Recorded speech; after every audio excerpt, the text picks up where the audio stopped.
All right, how's it going, everyone? So today we have Chace Palmieri with us from Marin, California, CEO, co-founder of Credder. Today he will walk us through his experience and his journey with Credder. How you doing, Chase?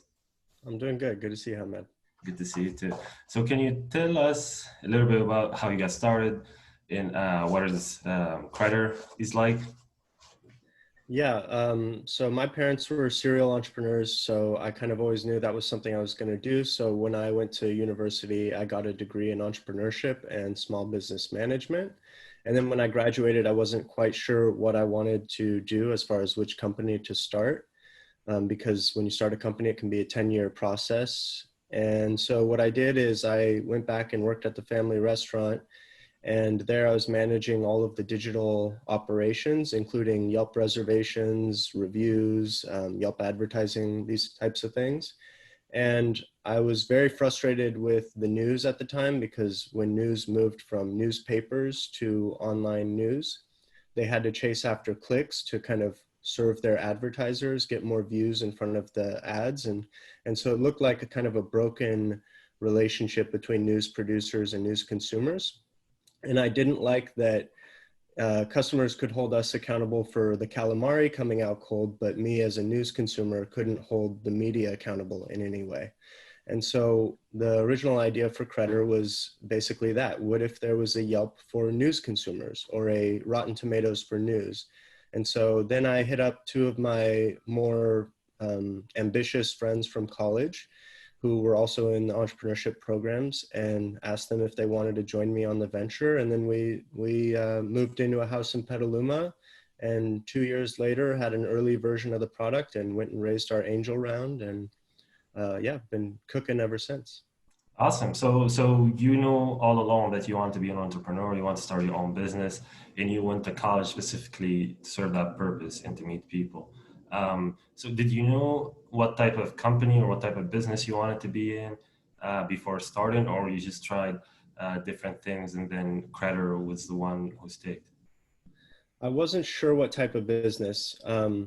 It would have been easy for me to go into the restaurant business because we've had some success there with my father and the restaurant we started, Reezy Beezy in Sonoma County. But there was something about the restaurant business that was unattractive to me, which is basically that every new customer that comes in, you have to repeat the same tasks over and over again. So it's not the case that you can find an efficient way to bring water and bread out to the table and then the problem is solved. You have to redo that service every single new customer. And so that kind of drew me towards tech, where you can build a solution and kind of let it work 24/7. And if it really does what it's supposed to do, it doesn't necessarily need change or input. So I was drawn towards tech, but I've always had a passion for media. And so I took the time, I took about 2 years after I got my degree to try to brainstorm business ideas. And luckily enough, I found a company that was right at the intersection of kind of technology and media. Okay, that's awesome.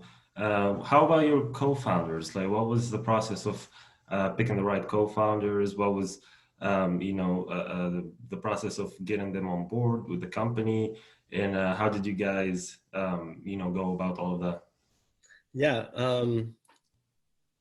After college, well, I guess during college, I created a fraternity. I founded a fraternity there called Alpha Sigma Phi. We were trying to create the gentleman's fraternity, just something that was different than the options available there. And one of my co-founders, Jared Fessler, was instrumental in helping us found that fraternity, which in many ways is like founding a company. There's a lot of legal work. You have to secure a house, you have to do recruiting for new people, you have a budget to work with to create events, you have to market your fraternity. So in many ways, creating a fraternity is very similar to creating a business. And he and I were in the trenches together. So he was somebody I knew I could count on there. And the other guy, Austin Walter, was our technical co-founder, and he and I entered our university's business concept competition, which we won in 2015. And so I knew that I could rely on him and that he had ambitions around business and that he could help fill out the technical side of our team. So they were the very two logical choices.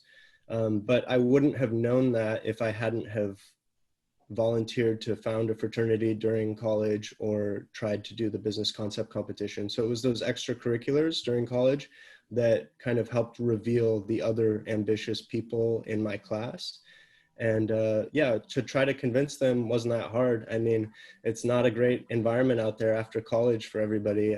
Jared was working at I think Enterprise Rent-A-Car, wearing a suit in Redding, California, sweating, running down cars and bringing them to clients. And I think Austin was doing software contracting online and dealing with, you know, clients and their deadlines.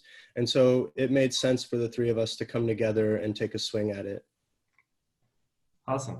So a lot say that to be a successful CEO, you have to find co-founders who kind of complete, your skill set, or kind of have the skill sets that you don't have. How, like, did you think about that when you first started? What are the things that that you were missing, that you were looking for in your co-founders, and so on? Yeah, that's definitely the case. I am strong with operations, finance, strategy, business management, um, dealing with people. So I was the clear CEO candidate. And we discussed this when I reached out to them, but it was very well understood that this was my drive, my passion, and I was going to lead the way here. But Jared had a background in digital marketing, which is something that, you know, you can learn. I could have learned, but it was going to be useful to have somebody on the team that could focus on that. And then my obvious area of weakness is just technically. I'm not a developer. I don't really, I didn't at the time. Now I have a very good understanding of code and development processes. But at the time I was very green, and Austin was somebody who wanted to improve and learn in that space. And so, yeah, between marketing and technology and then me running operations, we kind of were the three branches or pillars that were needed to get going. Okay. So before we keep going, why don't you tell us about Credder, like describe the company, like the size, more into the details. Okay, so Credder was, we kind of started working on it in 2016, but we were working at my family restaurant. So we were really only working on Credder from like 10 p.m. to 2 a.m. And we are doing that really hustling for the first 2 years before we had an early version of the product. And then we were able to raise our angel round, where we raised about 220,000 based on that early version of the product.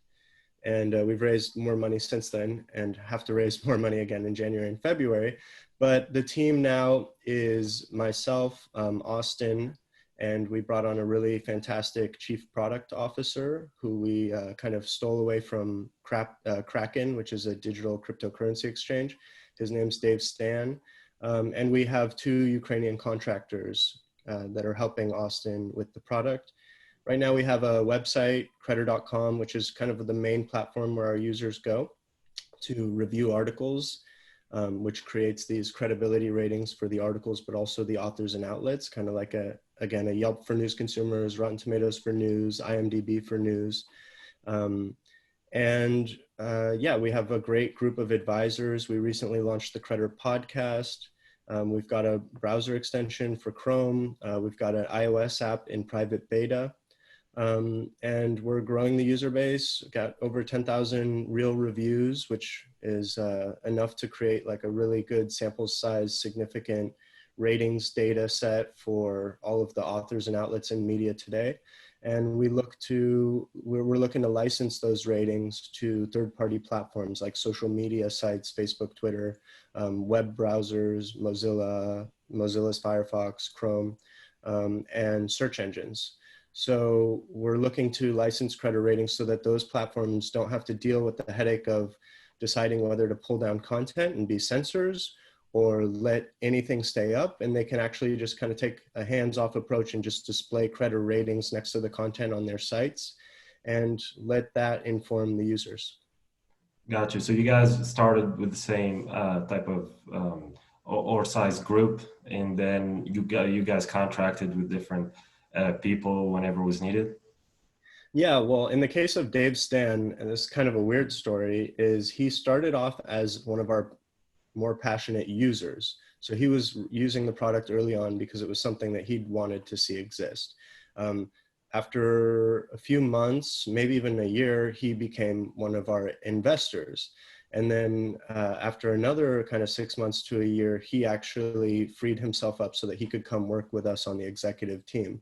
So kind of a weird story in that case, where he went from user to investor to being on our executive team with us and helping us actually grow the company. So yeah. Well, that's an impressive story. So can you tell us about two experiences that you think were very important in learning how to be an entrepreneur? In learning how to be an entrepreneur, um,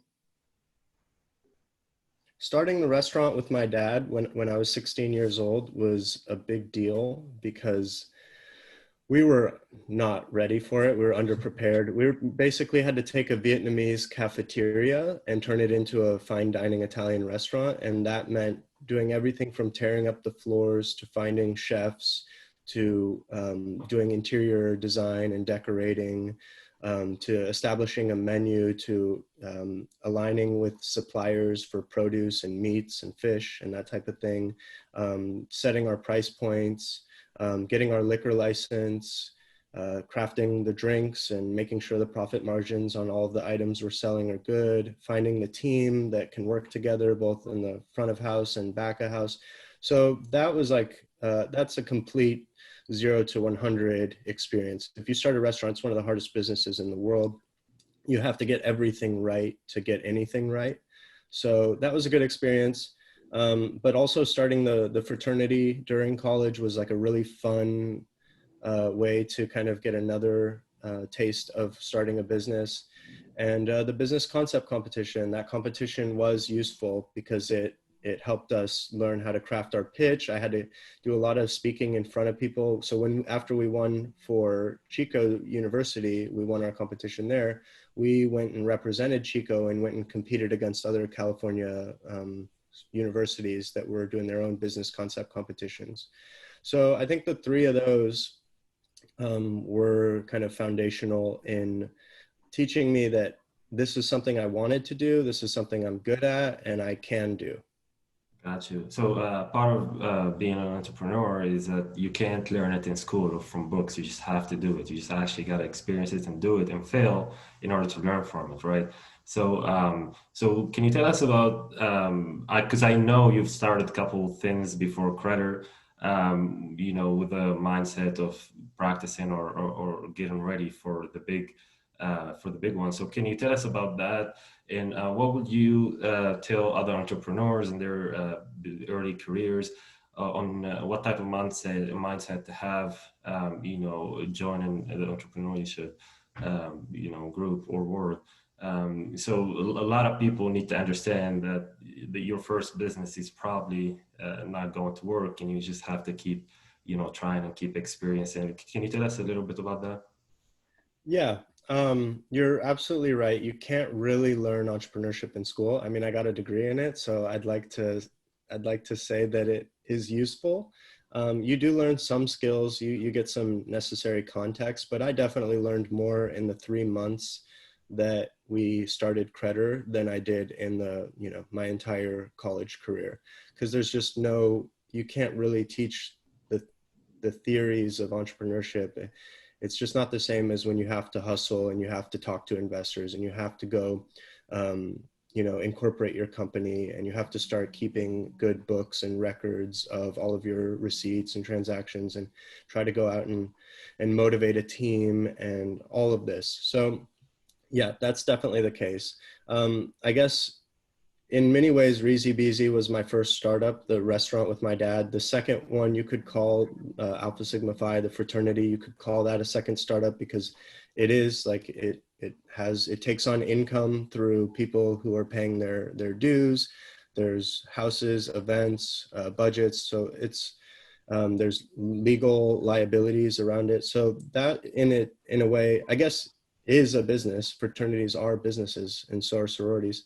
And then the third one, which was kind of fun, was the one that we created for that business concept competition. That was called Contento. Mm-hmm. And what that was we built an iTunes for 3D design files. So my co-founder Austin was very into 3D printers at the time, and so we developed a platform where you could buy, print, rent, um, edit, and secure the design files for anybody that is a 3D printer enthusiast. The only problem with that is we were a little late to the party. There were already some other platforms doing it that were better funded. So we kind of knew that we weren't early enough for that one, but it gave us a lot of the practice that we needed. Gotcha. So it's similar to swimming, right? So if you want to learn how to swim, you just got to jump in the deep end and try to survive. So it's similar to that, being an entrepreneur. You just have to kind of dive into the fire and try to, survive pretty much. So I know your parents were a great influence or played a big part in your choice of being an entrepreneur. But can you tell us about three different or other people that influenced you or helped you decide that you wanted to be an entrepreneur? Um, to be honest, I don't think anybody can help you decide to be an entrepreneur. I'll give you three people who helped in the process of maybe becoming a decent entrepreneur. But really, if you want to be an entrepreneur, it's the type of role, it's unique in that way where it's kind of one where you don't have to ask for permission and you just go. And if you really are an entrepreneur, there's nothing anybody can tell you that will keep you from doing it because every other job feels like prison, basically. So as far as people who helped me, definitely learned a lot from my dad in the restaurant business and kind of some import export businesses and some other businesses that he's created over the years. Um, I would say I learned a lot from Patrick Lee, who is the founder and former CEO of Rotten Tomatoes. He was one of our first believers, and he actually helped us raise that initial angel round. And I made contact with him just via a cold email, and then a 1 hour meeting in a hotel lobby where I tried to convince him that what we were doing really could be the Rotten Tomatoes for news and that it was viable. And so I've learned a lot from him. He's a great example. And then honestly, the best people you can learn from are the superstars that I will probably never meet, the Elon Musks, the Jack Dorseys, the Peter Thiels. I mean, you can call these people controversial, and they are, but you know who they are because they've built something, they've really done something. And that's kind of really the only measurement in the game is, nobody's going to know about you unless you do something. So, Jack Dorsey is simultaneously running Square and Twitter, two enormous companies. Elon Musk is currently running Tesla and SpaceX, not to mention, his Boring Company and OpenAI and Neuralink. So it's these kinds of people kind of set the tone for what's possible, and you can learn a lot just by watching. Gotcha. So you'd say the best way to learn how to, be an entrepreneur, how to start an entrepreneurial business is first, you just gotta try stuff and, just gotta be in the business and try real life uh, projects and things like that. Are there any other experiences that you think helped you become a better entrepreneur? I'm sure putting out fires, in the different businesses that you've been in were great experiences and to grow and learn. What are some other things that you'd say or experiences you'd say helped you become a better entrepreneur? Um, I began the journey as a student, and I think even the Elon Musks and Jack Dorseys of the world think of themselves as students of this world, this entrepreneurship game, this startup scene. You really have to treat yourself as a continuous student that with endless curiosity and really humble frameworks. So I would say that that's where you need to start. And then it's when you feel ready to dip your toes in, or like you said, dive into the deep end, you should do it. You should remember that in most cases, starting a company is not life or death. Yes, it's terrifying to think about losing your investors' money and damaging your reputation or embarrassing yourself in front of friends and family who you've told that you're the CEO of some startup. There's a lot of perceived risk, but when I think about it, I think, well, what about the risk of not trying? Like, what about the opportunity cost? Am I going to regret 5 years down the road that I never tried? And what am I going to do in the meantime? Am I going to be sitting in a cubicle, taking orders from somebody who maybe isn't as intelligent as I am? To me, that's the big fear, is working for somebody who I don't admire or respect. So I think I could go work for somebody who is doing something worthwhile and that I respect. But my biggest fear in this space is working for somebody who I would constantly be doubting their decisions, or thinking that there were better ways to do things. And if you think you're somebody who is like that, then the only real way you can control your destiny is to be out on your own. But that means living and dying by your own sword. And because 99% of startups fail, I think in the first year, you're likely to eat that sword one day. But you have to make peace with that. You have to kind of make peace with the odds of success, and just try to do something every day that increases your likelihood of a good outcome. Gotcha. So part of it is pretty much falling in love with failure and trying to leverage failure to get better, especially in your early career. When you look at the net present value of those experiences and those failures, it's very exponential in the future, as it would help you avoid very expensive mistakes and so on, right? Yeah, hopefully you can learn from other people's failures. That's a good shortcut, and help you save some money and some damage to your own company. So that's where being a student of the game comes back. Because if you're really paying attention, you can learn from everybody else's mistakes and then maybe not make those yourself. You're gonna make your own mistakes because every company is nuanced and unique, and probably what you're doing, if it's something worth doing, has never been done before or is somewhat new. So there's never going to be a clear roadmap to follow. But I don't really celebrate failure. There's kind of there are people in the Silicon Valley world here who do celebrate failure. I would say failure isn't something to celebrate, but it's also not something to beat yourself over the head with. It is a moment to learn from, but you can learn from other people's failures just as well. Gotcha. So you're saying failure is not something to be afraid of, but it's not something to celebrate neither. Yeah, it's not something to celebrate. All right. So you made a great point when you said that your biggest fear is working for somebody that you don't respect, or that you would be doubting their decisions and so on.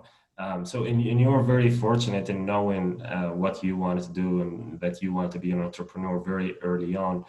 So for people who don't know that they want to be an entrepreneurs and are in started their careers in big companies, or as an employee for someone else and so on.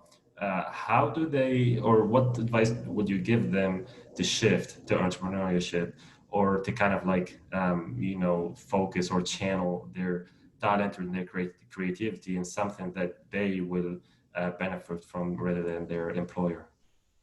Um, there's this thing called intrapreneurs, which is an entrepreneur that's working inside of an established company.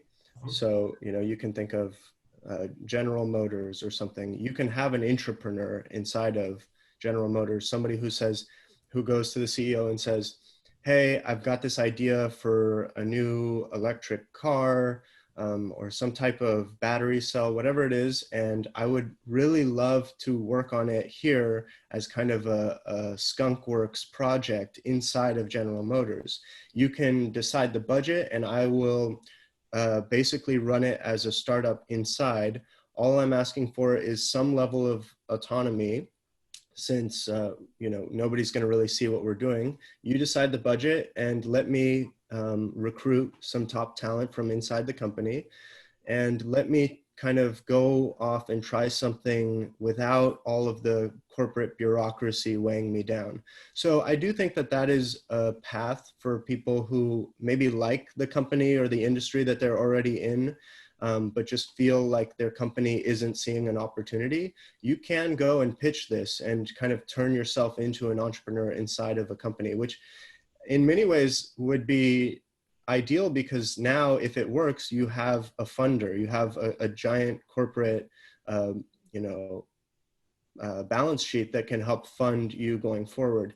So first, I would say, are you sure that you need to go off on your own and do it? Or is this something that if you really put together a good pitch, really took it seriously and got others to take it seriously, could you convince the company you're at to put some money aside to run it as an experiment? And you can even call it as an experiment, because honestly, every startup is an experiment or project until it is something worth calling a business or backing with more investment. But if you're trying to get out and start your own business, let's say you're that same person working at General Motors, but you have a cupcake company that you really want to start,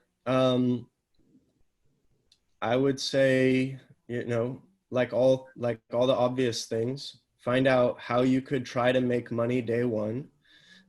Is there a version of your cupcake company where you can start making money day one? And that's a good forcing function for people, because it does a couple of things. One is it actually tests your assumption that people are willing to pay for something, and you find out how much they're willing to pay. And then you can kind of reverse engineer how much team you need, how many batches of cupcakes you need to make, how much the cost of each of the materials, the chocolate going into the cupcakes should be. So first you try to charge money for what you're selling, because not only does that force focus and force a real understanding of whether you're meeting your customers' needs or providing value that somebody's willing to pay for. It's also a way of funding your business as you go forward, so that the best investment is always customers' money. You know, you take that customer money and you pour it into the next quarter, and you're producing even more cupcakes, and now you take the sales from that cupcake money and you pour it back in. Ideally, you don't have to ever raise investor money. The reason we've had to do that is because as a technology company, especially one with kind of social media elements, you can't really charge your user base until you have a big enough user base. So there's kind of this trial period where, as long as you're meeting metrics and showing growth and traction, you can keep raising money. But and in some ways, the later you turn on that monetization, the better, because the bigger the user base will be. And when you try to monetize your user base in technology, it actually will slow down your growth, and because it's friction, you're introducing friction. So try to be an entrepreneur and do it from inside the company. And if you can't, try to make money day one, or position the company to try to make money day one. Got you. So you made a great point about, trying to, work with somebody else's money or lose somebody else's money, which is an advice that I heard from multiple people before. So when it comes to big companies, I've worked in analytics for a while, and I've seen a lot of people develop new processes and new projects and or new algorithms and so on.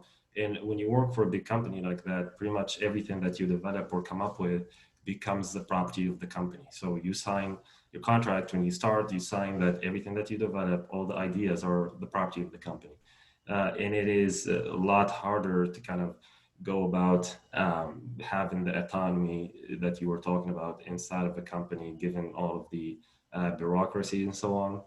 So for people who that started their careers for an employer, for a big employer, one thing is that you were saying is that they have access to a big spreadsheet. They have access to the database, to the customers, and so on, so they can kind of experience and try some things that they have, or leverage that type of data and spreadsheets to kind of like test their ideas, and then maybe take what they've learned, and some of the ideas that they develop. Maybe they've seen a gap, or they've seen an issue that they can solve through a new product or a new algorithm or process, and take that outside and carry it on.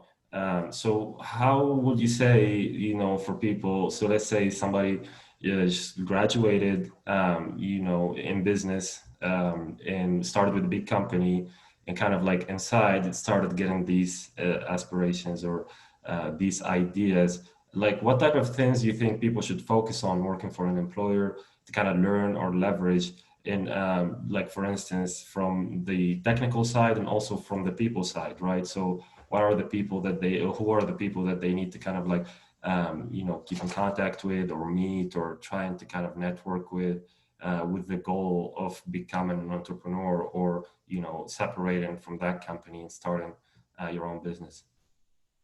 Well, first things first, if you're going to work on another project or company while working for another employer, understand your employment agreement with them so that you don't think you're building your own company and you end up, like you said, kind of actually building something that's owned by the company you're already working for. Um, a few obvious no-nos would be don't ever work on your side hustle, this new company, on their clock. Don't ever use any of their devices. So if it's a company phone or a company laptop or company even documents or resources, you can't use those. Those are owned by that company. And anything you do, especially in the founding days, that uses their resources, it kind of by definition means that the company that you're creating is owned by them. Now, most of the time, you're not going to build something that worthwhile, or it'll be unrelated enough that the company is not going to come after you. But you can actually ask for permission.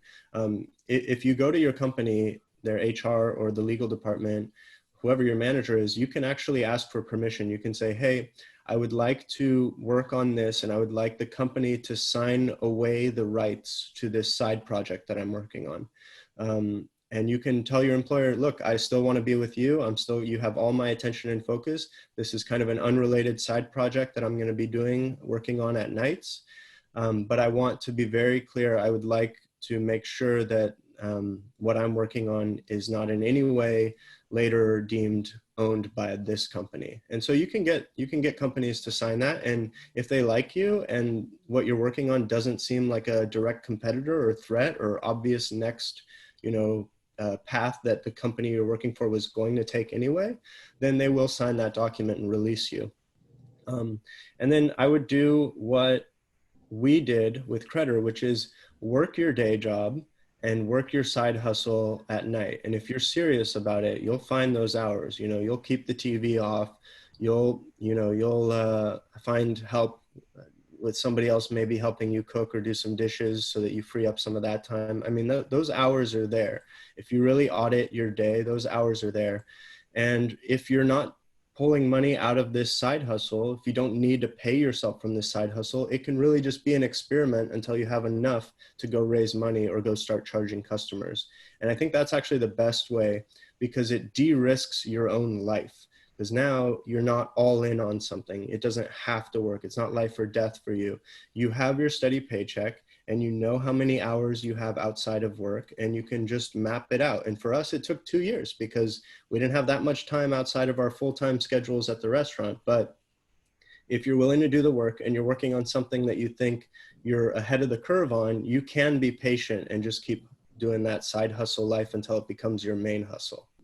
Got you. A lot of people, have doubts or are impatient when it comes to becoming an entrepreneur. It is known that your first period or the early stages of starting a company are, you're just not going to have an income. You just got to understand that and learn how to live with it. But the net present value clearly of, those years that you're not getting paid are going to double, triple, and quadruple, once your product is out there and successful. So for you, how did you deal with that? How did you deal with not, having a good paycheck right when you out of college? You were kind of like still, low on finances, even personal finances, because you had to sacrifice in order to spend all of your, or focus all of your time and energy on building your company versus making that paycheck. How did you deal with that, or like what was your going through your mind throughout that process? Yeah, you have to get very comfortable with being poor because that's what's required. If you're not somebody coming right out of Stanford and has, big, wealthy family members who are gonna, if you're not working in the Walmart family, then you're probably gonna have to be some level of poor. Everybody's gonna have to decide what they're comfortable with, but the more poor you are willing to be, the better the outcome will likely be because you can take even less money out of your company, and you're not going to be weighed down or frustrated by just your terrible life. Uh, so what we did is, yeah, we were working at the restaurant, and then when we became angel funded, we paid ourselves what you can kind of call like ramen salary, like just enough to eat and buy some ramen noodles. And we survived on quesadillas for like 2 years. Wow. So it's rough, but if you change your mindset and you think of it as an adventure and you quantify it and you say, look, I can eat quesadillas for 2 years if it means I'm going to be my own boss. I'm going to work on what I want. I'm going to get to create my own life and be in control of my own destiny. Shit, I'll eat quesadilla for 12 years. So you have to just decide that you're willing to eat the dirt so that you can eventually, build that thing. um, One super helpful thing that I've had recently is I have a girlfriend who I'm living with in this small studio here up in the redwood trees.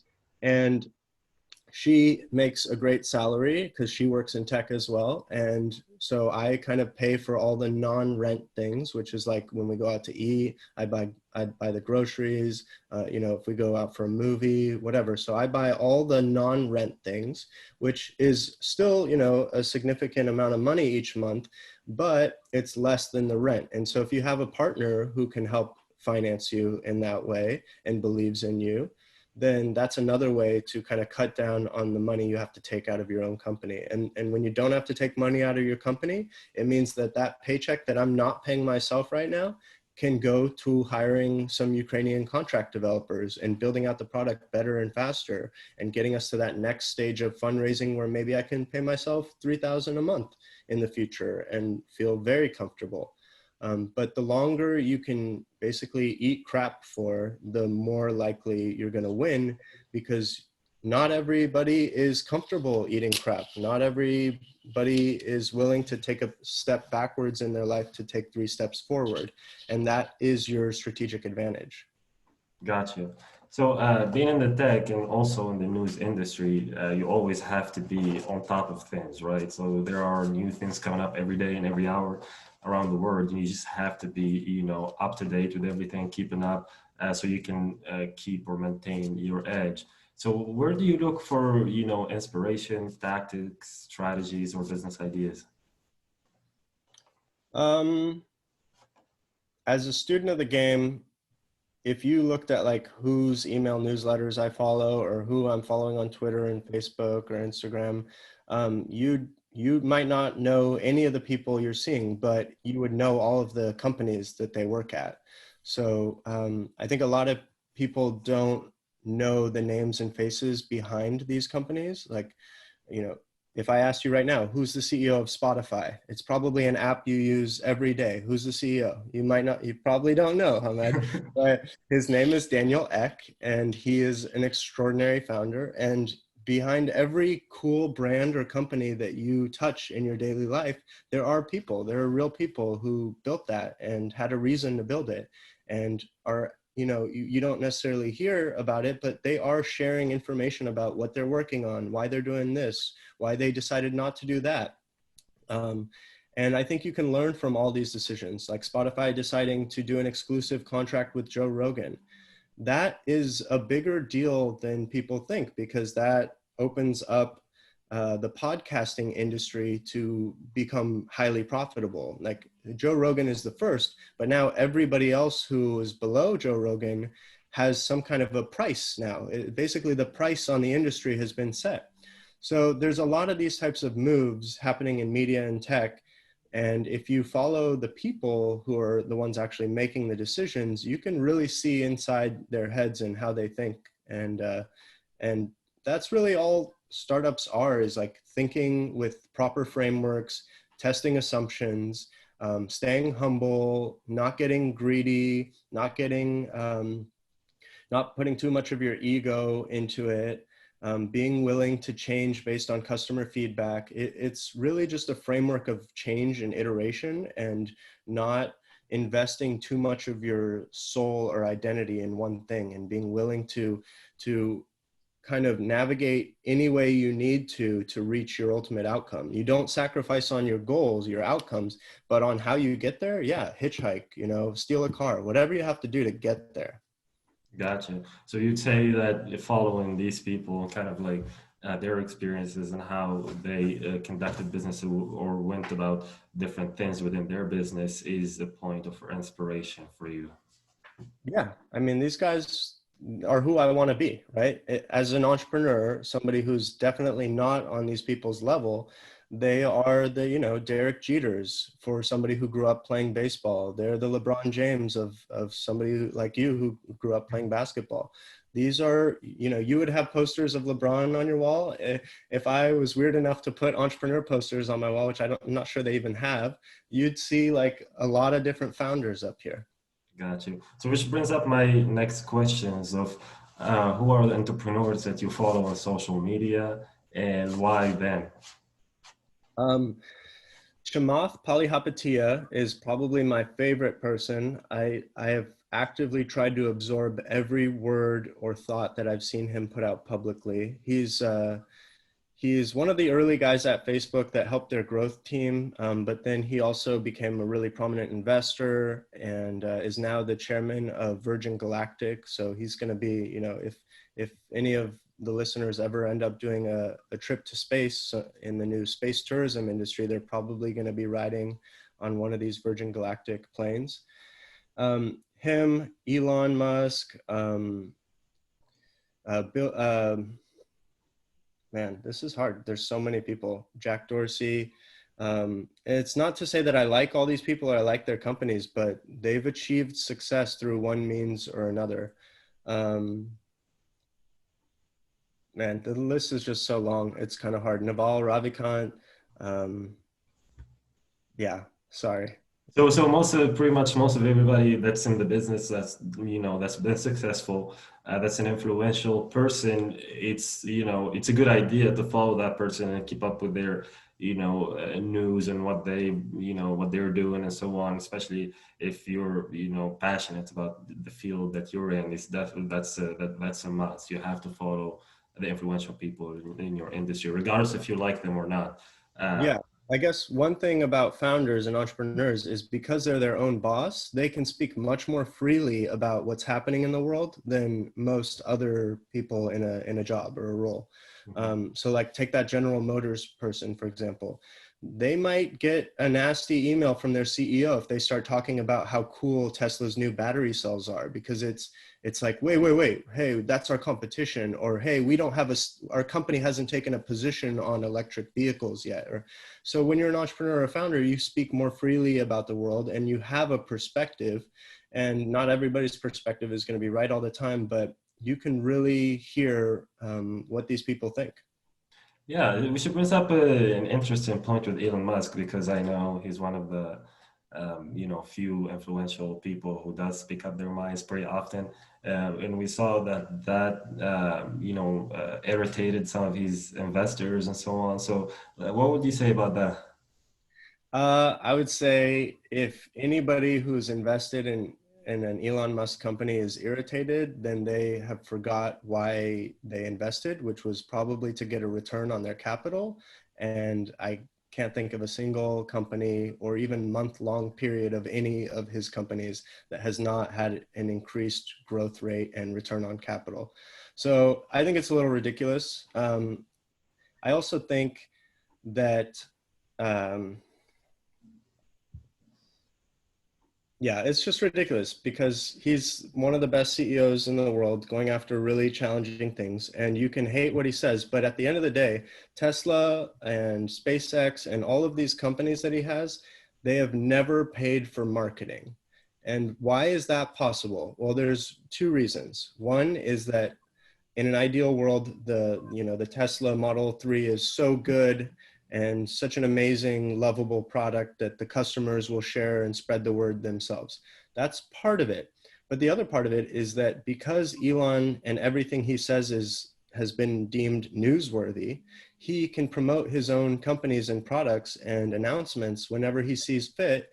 And so in the same way that Kanye and Kim try to stay in the news cycle, always have something where people keep talking about them, Elon is basically the version of that in the entrepreneurship world, where it's a huge strategic advantage that Tesla doesn't pay for any marketing. Why? Is because everybody will listen or have Elon on their show to talk. And that's because he's so eccentric. Got you. So a lot of entrepreneurs, or especially at the early stages of your business, you need to have investors, and a lot. You know how hard that is to get liable investors and raise capital and so on. Do you think that there's a line between having an investor or having that supports your business, or having an investor that wants to kind of change your business or change your ideas or perspective about the business? What would you tell entrepreneurs in that stage of their careers, how to deal with investors like that? So if somebody is desperate for money, I need support, but the investors that I can find, they want to change what I want to do, or they want to impose all these constraints on me that I don't want. So do I choose to have the financial support to bring my company up, or do I just decide to follow what I want to do and make it more harder for myself to find the people who would agree with what I think and are willing to financially support my business? Like how do people should think about that in their early stages? Yeah, that's a really good question, and one that I wish we'd covered when I was in business school. Because when you take the investor's money, you've taken their money, and that comes with strings. And so when you don't have investors, your only stakeholders are your customers and your employees. Mhm. When you take investor money, you have a new group of stakeholders, which is the investor class. And they are, you know, they have their own ideas because they've made money before. They have a certain level of confidence in when they say things. They think they know what's right. And the truth is, in many cases, they are right. And in many cases, the entrepreneur needs to check their own assumptions and really listen to what the investor has to say, because in many cases, the investor has done it before and is trying to tell you something that they've seen from another company that they've invested in or one that they built themselves. So there are definitely lessons to be learned from the investors. But what I see most often between Credder and our investors is them proposing something that we can all agree is worth doing. You guys should. So here's an example. Credder should be in all of the journalism classes in major universities as part of a curriculum. It's like, yes, hell yeah, it should be. And if we had more resources, that would be another thing that we do. But because we only have, a finite amount of resources and time and energy and focus and people on the team, we have to be very targeted with what we're working on, what milestones we're trying to hit. So most of the time, I would say to the investor, you're right, but we're not at the phase of the company yet where we can pursue every different cool idea that we have. We have to stay focused. And that's important for entrepreneurs, is that focus. But there are going to be times where you think your investors are just wrong because you know more about the business than they ever will, because you are the passionate person who created it.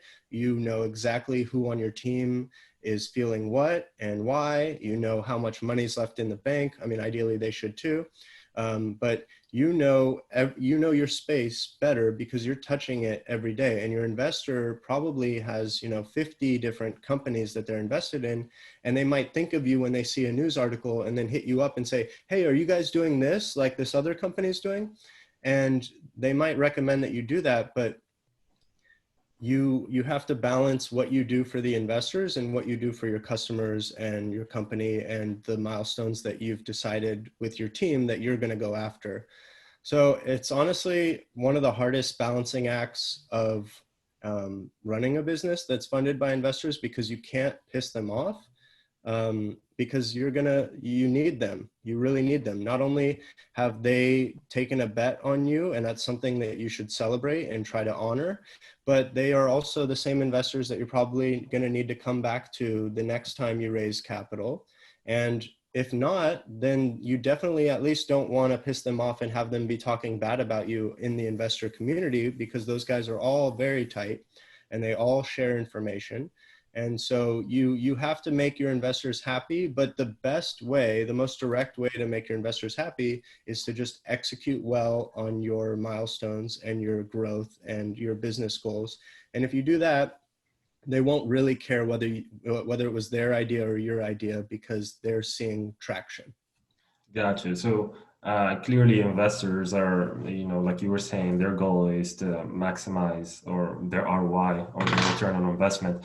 So, and that could present some sort of bias or, some sort of a discrepancy between, the investor's goal or mission, and then the founder's, mission, values, and goals as well. So, an important thing, you'd say that you just got to make sure that you align your goals and missions with those of the investors, or make sure that everybody's on the same page. That way, if you're, the mission of your company or startup is not necessarily, financial gain in the first place. Maybe you have a company that have a goal of, helping people, or, some sort of philanthropic, goal. You just got to make sure that the investors are, very aware of that, and that they are aligned with that goal, so that they are not working toward a different goal, which is maximizing their ROI, and trying to shift you away from your main goal that you started your company for in the first place. Yeah, the key point to that is that you just have different incentives, different motivations than the investors do. So for an investor, Credder would be one of maybe 100 companies in their portfolio. And when they make 100 investments in a year, which is a lot for anybody, but let's just say, for an example, that they make 100 investments in a year, Credder's one of them. What they're looking to do is see 5 of those pop and become the next Uber. They don't really make their money on, Every good, sustainable, slow growth companies. They want to throw money at 100, and if 5 of them pop fast, then they're great. That's their model. Gotcha. But if you're Credder, then Credder is 100% of your possible options, right? So you can't do what investors might want you to do, which is throw all the money at the problem and go big or go home. Because if Credder is your only thing, you don't have this diversified risk like the investor does, then you have to manage the resources that you have, and you can't just throw it all on one big bet and be dead, because then you're dead. So the incentives are slightly different, whether you're the founder or the investor, and you need to understand that they want you to grow really, really fast, or they're going to forget about you. But that's not to say that what you shouldn't do is, if you're a company that needs to move more slowly and has a strategy that is efficient with the capital, and maybe isn't going to be a big pop, but is like a 10% growth year over year, well, you'll come back to those investors in 10 years and they're going to be very, very happy still. So that's kind of the situation Credder is in. It's not what we're trying to do is not an easy one to just pop and blow up, because we're trying to train people to do something new, like reviewing articles and this kind of Rotten Tomatoes for news idea. It takes a little bit of education. So yeah, you have to communicate that to your investors, but you got to also know that they're going to push you to take big swings, and you don't always have to do that. It's maybe not always in your best interest. Gotcha. Yeah, I've seen something interesting a while ago about venture capitalists and how they look for scalable businesses, or what they call them unicorns, and they look for certain things, like small teams, revenue is already coming in, and so on, and they want you to grow exponentially, like in a short period of time. And which is interesting, because if you do have an idea of a scalable or a unicorn business, pretty much you have the option that these venture capitalists that they will throw money at you whenever you face an issue. So you're saying pretty much it depends on the mission of your company or the type of your company, or the values that you want to align your company with, and then based on that, you can pick or kind of choose the type of investors or support that you get your company, so that you have a smooth transition or growth curve. So this is all good stuff, Chase. So we'll ask you a couple last questions. So are there any entrepreneurs or businesses that could serve as examples for what you don't want to do for any reasons, and why? For what we do not want to do, you Yeah. said? Yes. Yeah. Let's take Quibi. Have you heard of Quibi? No, actually, I haven't. Maybe you can Okay. tell us a little bit about it. They just raised $2 billion to create a kind of short form video content that they were trying to create this new space for, kind of in between the YouTube length video, but not quite the TikTok video. They were trying to create content in this like 2 to 5 minute period, which I think was meant for like when you're waiting for a bus or when you're, sitting on the toilet, whatever. They were trying to create this specific short form content. And because they had very prominent founders at the top of the company who've been successful with other media entities and movie studios and this type of thing, they raised, I think, almost $2 billion and blew it all and crashed and burned and died in a year, which is a result of not thinking about an iterative process. So basically what they try to do is they spent all that money to create all these episodes, and then they released it to the world, and it wasn't quite the right fit, and it wasn't quite providing enough value or clearly communicated enough to users to get them to pay, like a Netflix model. And so what they should have done is, when you have that much money, you should say, okay, let's take $5 million. Let's run a test and see what kind of great content we can create with 5 million and how many shows we can create with 5 million.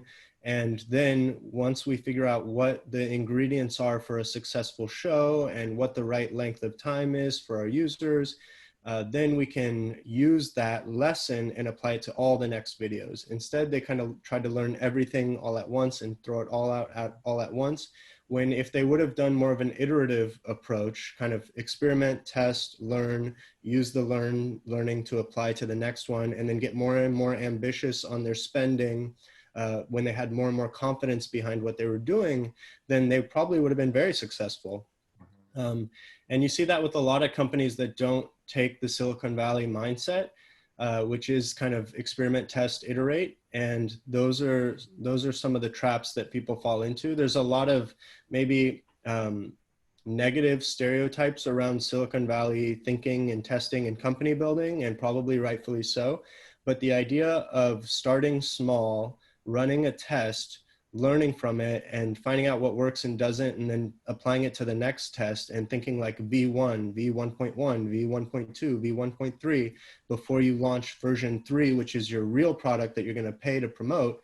That is the biggest takeaway from this Quibi failure, which is like, when you have $2 billion and you blow it that quickly, there's no excuse. Mhm, mhm. No, absolutely. That's a great point. Testing and control. It's actually a very important part of marketing overall in startups and in even big companies. When it comes to marketing or dealing with a loyalty program or with your customer database, it's very very important for your marketing group to do these type of tests and control. Take a controlled group from your data set or from your customer base and throw these tests on and test their response to that incentive or to that marketing technique or to that product, like you were saying, and then based on that adjust your strategy, adjust your parameters and so on, and keep doing that until you get it right. So that's the key, you would say. It's a key to kind of like test things, get the data, get that response data from your test group, and work with that, leverage that data to predict what will be the response in the future.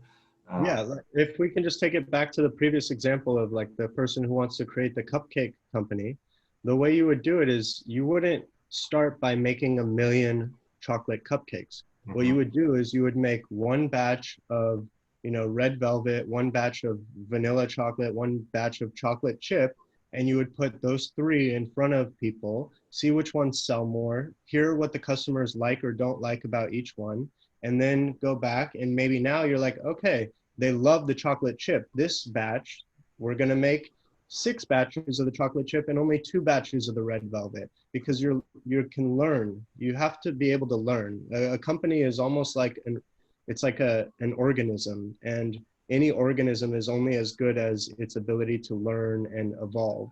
And so, yeah.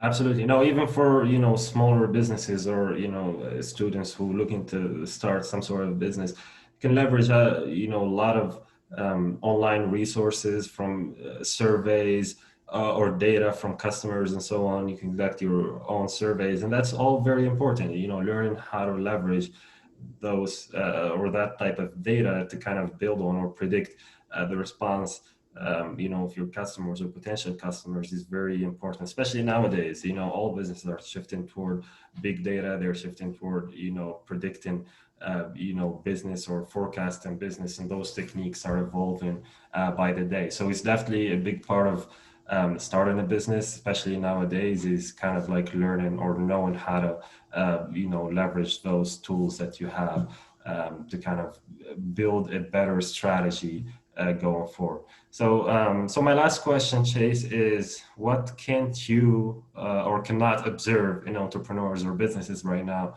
that you wish that you can observe? What am I not seeing in entrepreneurs or the whole space as a whole? Yeah, what wish you could like? What are the things that you wish you could observe from successful entrepreneurs or businesses that you're not seeing right now? It's a good question, I know. That's a hard question because entrepreneurs are kind of forced to do whatever they have to survive and keep moving forward. So they tend to find the answer or die.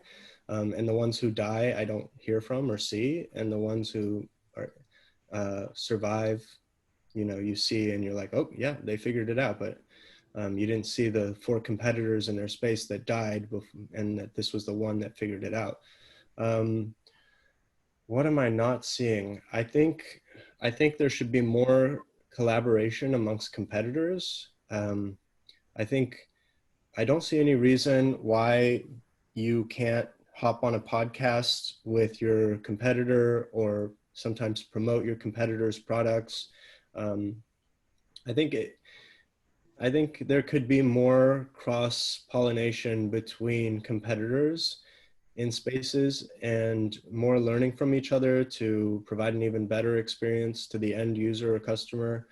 Um, Other than that, it seems like everybody's doing what they have to make it work. But I know that we speak regularly with some of our competitors, and I think we all benefit from that in our space. And people forget that if your space has a lot of healthy, successful competitors, then the space as a whole becomes more valuable. The whole market cap of the entire industry you're building in part with them becomes more valuable, and in return, so do you. So I would like to see less silos and more communication amongst people who think of themselves as competitors. Gotcha. Yeah, competition is said to be good for the consumer more than it is for for business owners or for businesses in general. But it is said to be also sometimes bad for the consumer as well, because a high level of competition could create these different goals. So people would be or businesses would be competing on goals that might not be necessarily good for the benefit of everybody, which could create social loss. And instead of having a healthy level of competition where we can the consumer benefit from having businesses compete, and the businesses as well benefit from having that type of competition, because it's going to drive them to develop a better product and develop more efficient processes and so on. So what would you say, a healthy, level of competition? How should business owners, deal with competition? How they should thrive, to compete with the other businesses or similar businesses? Um, First things first, you want to create a Google alert around your competitor's name so that when they get press or attention from the media, you aren't the last person to hear about it. You find out right away. And that will allow you to know who is writing about them, which can help you go ahead and try to get your own interview or press mention from that person. Because usually, if a journalist covers a company in your space, they're not prejudiced. They are not like you, where they're like, we'll talk to them, but not them. So, what I've seen is a lot of the companies in my space piggyback off of press that we've gotten. So, if we get a TechCrunch feature, then I'll see my competitors reach out to that journalist, and because that journalist isn't, they're trying to be as unbiased as possible, they'll go ahead and report on that other company next, and then that other company. And so, yeah, it kind of waters down our TechCrunch feature, but at the same time, the TechCrunch or the journalists writing about that space, they have a different incentive. They're just trying to cover that space. And so I would say following the press around your competitor, understanding who their customer is and like what their pricing is and what their like competitive advantages around distribution are. Um, but you can talk to these founders. Like, you don't need to be afraid of your competition, because ultimately, the probability suggests that you and your competitor are going to die. So it's not that your competitor is going to kill you. Companies kill themselves. They run out of money. They don't hit their milestones. There's fights or breakups between founders or key employees. Founders commit suicide, or not founders. Well, that's true too, actually. But companies commit suicide not much more than they're eaten or killed by a competitor. So you don't need to be afraid of your competition. It's okay for two, news review platforms to exist, as long as you both are alive in the end and have your own business. That's better than you both dying because you weren't willing to share information that could have helped you both be more sustainable. So yeah, I think there needs to be more communication amongst the competition. Gotcha. Well, awesome. Well, thank you so much, Chase, for taking the time to conduct this interview with us. This is Hamed Nafari, a reporter from UNLV Lee Business School. We have Chace Palmieri with us, co-founder and CEO of Credder.com, from Marin County. So check out Credder, go download their extension, Google extension, and reach out to Chase or Credder if you are interested about the business or have any questions, or just want to, reach out. So thank you again, Chase. Thank you so much, and we will see you soon.